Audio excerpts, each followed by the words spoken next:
சென்னை திருமங்கலம் பகுதியில் செயல்பட்டு வரும் மத்திய அரசின் கேந்திர வித்யாலயா பள்ளி வளாகத்தில் 7 அடி நீளமுள்ள நல்லபாம்பு பிடிபட்டது. பயன்பாட்டில் இல்லாத அறையில் பதுங்கியிருந்த நல்லபாம்பை வனத்துறை அலுவலர் ஜெய் வினோத் லாவகமாக பிடித்தார்.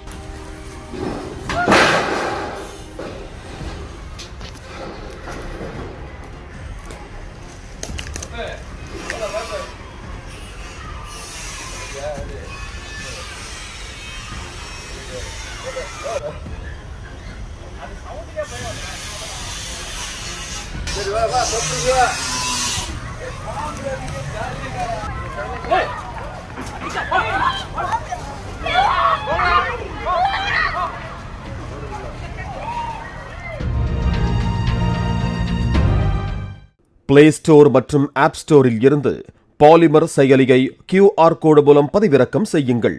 செய்திகளை உடனுக்குடன் பெறுங்கள்.